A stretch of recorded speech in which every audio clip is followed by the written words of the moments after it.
What is one thing you would have done differently when becoming an RN?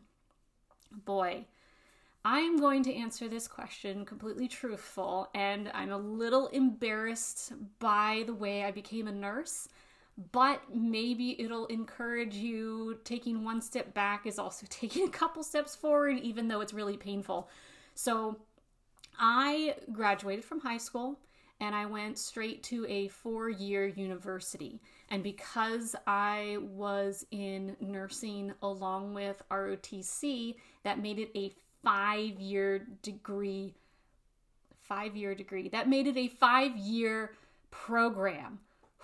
5 years at a university in order for me to get my RN license and go straight into the military. So when I finished my first 2 years, I applied for upper division in nursing and I got it. Woohoo! And then I realized I don't know if this is what I want to do, because I had this giant, thick pathophysiology book shoved in my face, and it's like, here you go, read all this, and we're going to have a test on it in a week.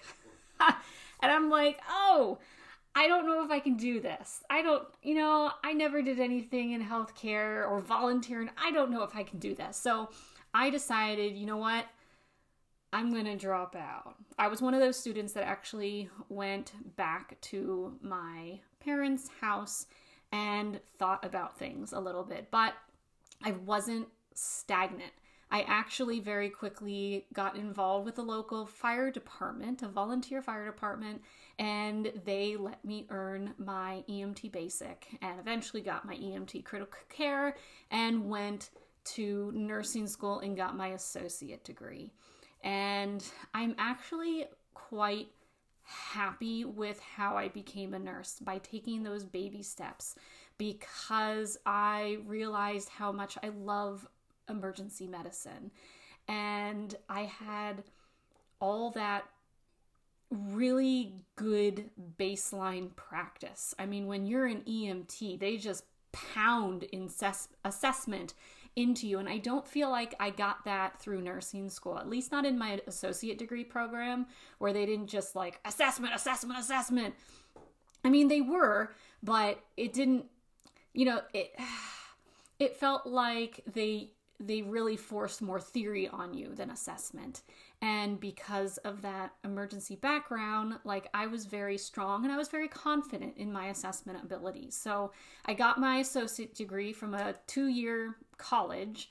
And as I was working in the ER as a brand new fresh nurse, not knowing anything, I was also taking my bachelor courses online. And this was quite a while ago. This was towards the beginning of online courses.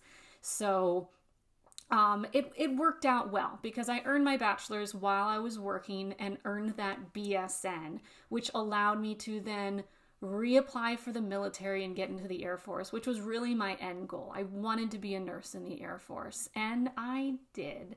And I was very happy where I ended, but I'm also very much okay with my struggles and my pathways that I took in order to become a nurse, because I do feel like it shaped me into a better person. I did have my struggles in college, and it was difficult mentally and some physically. But I'm proud of what I have overcome and how it has shaped me today. So I don't, what was the question? I don't think I would do anything different in how I became a nurse.